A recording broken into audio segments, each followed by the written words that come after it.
അങ്ങനെ ഗംഗാവലി പുഴയിലിടാൻ ഉദ്ദേശിച്ചിട്ടില്ല അവന്.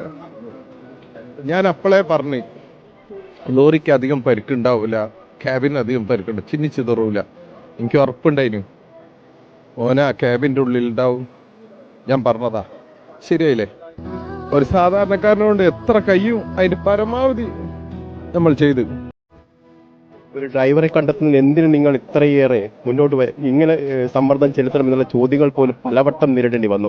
സോഷ്യൽ മീഡിയയിൽ തെറ്റായ പ്രചാരണങ്ങൾ നടന്നു. പക്ഷെ അതിനൊക്കെ അതിജീവിച്ചുകൊണ്ടാണ് ഇപ്പോൾ ഈ ഘട്ടത്തിലെത്തിയിരിക്കുന്നത്. അതെ, തോൽക്കാനുള്ള മനസ്സില്ല എന്തായാലും. പലരും ഇട്ടേച്ചു പോയി, എനിക്കങ്ങനെ തോന്നിയിരുന്നില്ല. ഞാൻ ആദ്യമേ പറഞ്ഞിരുന്നു വണ്ടിക്കുള്ളിൽ അവനുണ്ടെന്ന്. അതിപ്പോൾ എന്തായാലും ശരിയായില്ലേ? ജീവനോടെ കൊണ്ടുവരണമെന്നാണ് ആഗ്രഹിച്ചത്. അതിനെനിക്ക് കഴിഞ്ഞിരുന്നില്ല. അന്ത്യകർമ്മം ചെയ്യാനെങ്കിലും അവന് കിട്ടണമെന്നുണ്ടായിരുന്നു.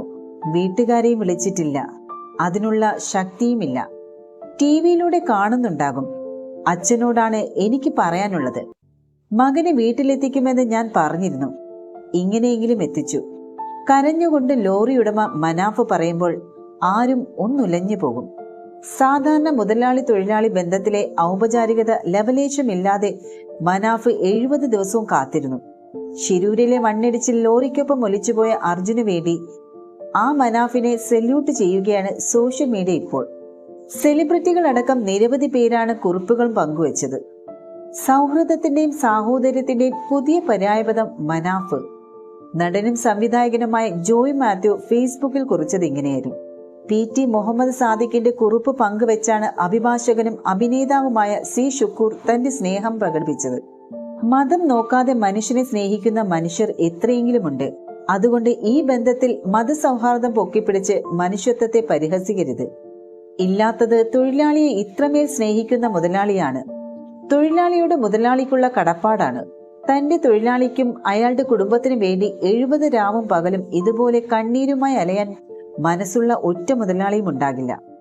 ചെയ്ത ജോലിക്ക് കൂലി കൊടുക്കാൻ പോലും തയ്യാറാകാത്ത മാധ്യമ മുതലാളിമാർ വരെ ഈ സ്നേഹത്തെ പാടി പുകഴ്ത്തിയേക്കാം. അപ്പോഴും കൂലി കിട്ടാൻ തൊഴിലാളി കോടതി കയറേണ്ടി വരും. കെട്ടിപ്പിടിച്ച് ഒരു ഉമ്മ കൊടുക്കാൻ തോന്നുന്നു ആ മനുഷ്യന്.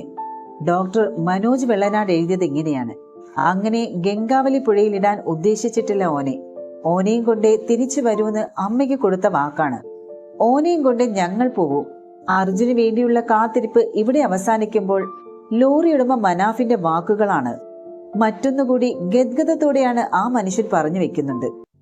ഒരു കാര്യത്തിനായി നിശ്ചയദാർഢ്യത്തോടെ ഒരാൾ ഇറങ്ങി തിരിച്ചാൽ ആരും ഒപ്പം നിന്നില്ലെങ്കിൽ കൂടി ആ കാര്യം സാധിച്ചെടുക്കാൻ പറ്റും. അത്രയും ധൈര്യത്തിൽ നിന്നാൽ, ആത്മവിശ്വാസത്തോടെ നിന്നാൽ അത് സാധിക്കും. ഒരു സാധാരണക്കാരനായ മനുഷ്യന് സാധ്യമായതെല്ലാം അർജുന് വേണ്ടി ചെയ്തു. ക്യാബിനുള്ളിൽ തന്നെ ഉണ്ടാകുമെന്ന് ഞാൻ പറഞ്ഞിരുന്നില്ലേ?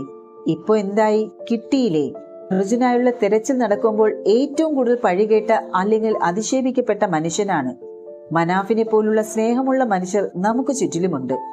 അർജുൻ, നിങ്ങളെ സ്നേഹിക്കുന്ന പ്രിയപ്പെട്ടവരുടെയെല്ലാം 71 ദിവസത്തെ കാത്തിരിപ്പ് ഇങ്ങനെ സങ്കടകരമായ വാർത്തയിൽ അവസാനിച്ചു പോയല്ലോ എന്നൊരു വേദനയുമുണ്ട്.